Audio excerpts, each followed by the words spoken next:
सभी दोस्तों का स्वागत है मेरे यूट्यूब चैनल पे। तो आज का जो करंट अफेयर्स रहेगा तो ये आपका 26 सितंबर 2024 का। तो दोस्तों अभी तक आप लोगों ने मेरे चैनल को सब्सक्राइब नहीं किया है तो आप लोग सब्सक्राइब कर लीजिए। तो आज का जो फर्स्ट क्वेश्चन रहेगा, राष्ट्रीय अपराध रिकॉर्ड ब्यूरो के निदेशक नियुक्त किए गए हैं। तो किनको यहाँ पे 2024 में राष्ट्रीय अपराध रिकॉर्ड ब्यूरो के निदेशक के रूप में चुना गया है। तो ऑप्शन नंबर आपका सी राइट आंसर हो जाएगा। तो आलोक रंजन, इनको यहाँ पे 2024 में राष्ट्रीय अपराध रिकॉर्ड ब्यूरो के निदेशक के रूप में चुना गया है।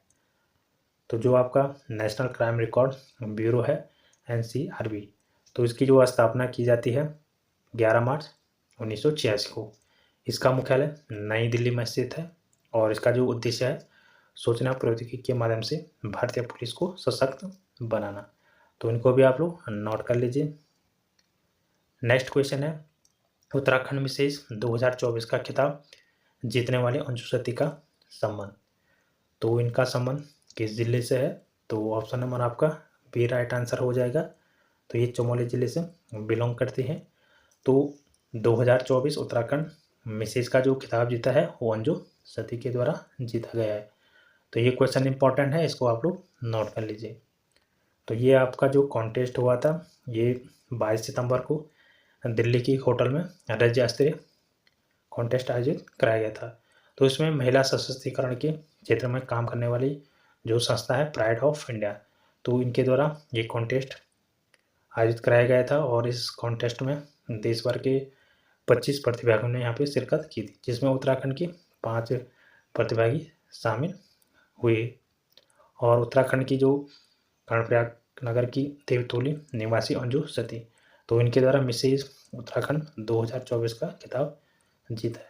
अब दिसंबर में राष्ट्रीय स्तर की जो कॉन्टेस्ट होगी तो इसमें ये अंशु सती इसमें प्रतिभाग करेगी। नेक्स्ट क्वेश्चन है, अवैध बुलेट प्रूफ जैकेट जो जवानों को 360 डिग्री सुरक्षा देगा को विकसित किया जा रहा है। तो ये विकसित किया जा रहा है, ऑप्शन नंबर आपका डी राइट आंसर हो जाएगा। तो DRDO और IIT दिल्ली इन दोनों के द्वारा जो अवैध बुलेट प्रूफ जैकेट है तो इसको यहाँ पे विकसित किया जा रहा है। जो आपका रक्षा अनुसंधान और विकास संगठन DRDO है तो इसने भारतीय प्रौद्योगिकी संस्थान दिल्ली के शोधकर्ताओं के साथ मिलकर अवैध advance ballistics for high energy defence, तो इस नाम से हल्के बुलेट प्रूफ जैकेट विकसित किए हैं। तो ये भी आपका इंपॉर्टेंट क्वेश्चन है, इसको भी आप लोग नोट कर लीजिए। नेक्स्ट क्वेश्चन है, उत्तराखंड में अंत्योदय परिवारों के लिए मुख्यमंत्री निःशुल्क गैस सिलेंडर योजना को बढ़ा दिया गया है। तो इसको 2027 तक बढ़ा दिया गया है। ऑप्शन नंबर आपका बी राइट आंसर हो जाएगा। तो इसमें आपको 3 गैस सिलेंडर निःशुल्क दिए जाएंगे 2027 तक। और जो ये योजना है तो पंडित दीनदयाल उपाध्याय की जो जयंती है 25 सितंबर, तो इस अवसर पे इस योजना की यहाँ पे घोषणा की गई है। तो ये भी इंपॉर्टेंट क्वेश्चन है, आपको इसको भी नोट कर लीजिए। नेक्स्ट क्वेश्चन है, लावी इंस्टीट्यूट ने 2024 एशिया पावर इंडेक्स जारी किया, तो इसमें भारत का स्थान है। तो कौन सा यहाँ पे भारत का स्थान है? तो भारत का तीसरा स्थान है, option number C right answer हो जाएगा। तो इसमें जो फर्स्ट स्थान है तो वो अमेरिका का है। तो अमेरिका के 81.7 अंकों के साथ पहले स्थान पे है और चीन दूसरे स्थान पे 72.7 अंकों के साथ ये दूसरे स्थान पे है। और जो भारत यहाँ पे तीसरे स्थान पे है तो भारत के 39.1 अंक हैं। इसके अलावा जो चौथे स्थान पे है वो जापान है, तो इनके यहाँ पे 38.9 अंक, चौथे स्थान पे जापान। नेक्स्ट क्वेश्चन है, श्रीलंका की तीसरी महिला प्रधानमंत्री बनी। तो तीसरी जो महिला श्रीलंका की प्रधानमंत्री बनी है तो वो बनी है हरनी अमरसूरिया। तो option number A right answer हो जाएगा। नेक्स्ट क्वेश्चन है, विश्व फार्मासिस्ट दिवस मनाया जाता है, तो ये दिवस कब मनाया जाता है? तो इसका right answer option number B हो जाएगा। तो 25 सितंबर को विश्व फार्मासिस्ट दिवस मनाया जाता है। तो 25 सितंबर को वार्षिक जो विश्व फार्मासिस्ट दिवस है तो इसको मनाया जाता है। इस बार की जो थीम रही है 2024 की फार्मासिस्ट वैश्विक स्वास्थ्य आवश्यकताओं की पूर्ति, तो ये भी इम्पोर्टेंट क्वेश्चन है, इसको आप लोग नोट कर लीजिए। अंतर्राष्ट्रीय सांकेतिक भाषा दिवस 2024 मनाया गया, तो ये मनाया गया है 23 सितंबर को। तो प्रत्येक वर्ष 23 सितंबर को अंतर्राष्ट्रीय सांकेतिक भाषा दिवस मनाया जाता है।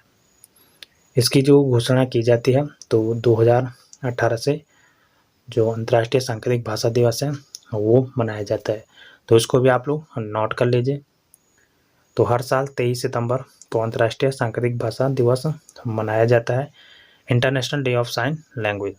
तो ये क्यों मनाया जाता है, तो जो लोग बोल नहीं सकते और सुन नहीं सकते तो वो अपनी बात जो करना चाहते हैं उसके लिए वो हाथों और चेहरों के हावभाव से बात करते हैं, तो इसी को हम सांकेतिक भाषा कहते हैं। तो इसके लिए हर साल 23 सितंबर को अंतर्राष्ट्रीय सांकेतिक भाषा दिवस मनाया जाता है। तो जो सितंबर का अंतिम सप्ताह होता है तो पूरा सप्ताह अंतर्राष्ट्रीय बधिरता सप्ताह, international week of the deaf के रूप में इसको मनाया जाता है। और इसकी जो शुरुआत होती है 2018 से ये मनाया जाता है। तो इस दिवस का मुख्य काम लोगों के बीच सांकेतिक भाषा के प्रति जागरूक करना है। तो ये यहाँ से आप लोग इम्पोर्टेंट पॉइंट आप लोग नोट कर लीजिए। नेक्स्ट क्वेश्चन है 2025 में क्वाड समिट का आयोजन किया जाएगा, तो इसका जो आयोजन किया जाएगा तो भारत में 2025 में जो क्वाड समिट होगी वो आपके भारत में आयोजित कराई जाएगी। तो इस बार की जो समिट हुई है 2024 की, तो 2024 के आपकी जो क्वाड समिट हुई है ये आपकी अमेरिका में हुई है। इसके अलावा जो क्वाड है तो इसकी स्थापना 2017 में की जाती है। तो बेसिकली जो क्वाड है जो हिंद महासागर और प्रशांत महासागर है, तो इस क्षेत्र का जो समुद्री मार्ग है तो उसको सुरक्षित करने के लिए जो क्वाड है वो बनाया जाता है। तो इंडो पैसिफिक जो समुद्री क्षेत्र है तो उसकी सुरक्षा को सुनिश्चित करने के लिए क्वाड जो संगठन है वो बनाया जाता है। तो वर्तमान में इसमें कितने मेंबर हैं ये क्वेश्चन पूछा जा सकता है। तो इसमें 4 मेंबर हैं। 4 कौन कौन से हैं? भारत है, ऑस्ट्रेलिया, अमेरिका, जापान। तो ये 4 सदस्य क्वाड के हैं, तो इनको भी आप लोग नोट कर लीजिए। नेक्स्ट क्वेश्चन है भारतीय वायुसेना प्रमुख नियुक्त किए गए हैं, तो वर्तमान 2024 में किनको यहाँ पे नियुक्त किया गया है? तो इसका जो राइट आंसर हो जाएगा बी, यहाँ पे राइट आंसर हो जाएगा अमरप्रीत सिंह को। इनको यहाँ पे जो भारतीय वायुसेना है तो इसका यहाँ पे प्रमुख नियुक्त किया गया है। तो इनका जो नंबर है तो 28वें नंबर के ये यहाँ पे भारतीय वायुसेना के प्रमुख नियुक्त किए गए हैं। इससे पहले जो यहाँ पे इस पद पे थे वो आपके विवेक राम चौधरी थे, तो ये यहाँ पे 27वें थे। और इससे पहले 26वें नंबर के आपके राकेश कुमार सिंह भदौरिया थे, तो इनको भी आप लोग नोट कर लीजिए। नेक्स्ट क्वेश्चन है उत्तराखंड सरकार द्वारा 2,50,000 महिलाओं को लखपति दीदी बनाने का लक्ष्य रखा है, तो ये लक्ष्य रखा है ऑप्शन नंबर आपका बी, राइट आंसर हो जाएगा 2026 तक। तो 2026 तक जो उत्तराखंड की महिलाएं हैं तो इसमें आपका 2,50,000 महिलाओं को लखपति दीदी बनाने का लक्ष्य रखा गया है। इससे पहले 2025 में जो लक्ष्य रखा गया था 1,25,000 महिलाओं को लखपति दीदी बनाने का लक्ष्य रखा गया था। तो इस योजना की जो शुरुआत होती है उत्तराखंड में तो वो आपके 4 नवंबर 2022 से इसका यहाँ पे प्रारंभ किया जाता है, इसको भी आप लोग नोट कर लीजिए। तो जो ये योजना है तो इसमें जो इस बार का जो लक्ष्य रखा गया है 2026 तक, तो 2,50,000 महिलाओं को लखपति दीदी बनाने का लक्ष्य रखा गया है। तो इस योजना को राष्ट्रीय ग्रामीण आजीविका मिशन के तहत जो महिलाएं उनको यहाँ पे आत्मनिर्भर बनाने के लिए प्रोत्साहित किया जा रहा है। और दूसरा यहाँ पे जो ग्रामीण विकास विभाग है तो इसके तहत महिलाओं को यहाँ पे प्रशिक्षण दिया जाता है। साथ ही जो इनके उत्पाद हैं उनकी यहाँ पे मार्केटिंग और ब्रांडिंग में इनकी सहायता की जाती है, तो इसको भी आप लोग नोट कर लीजिए।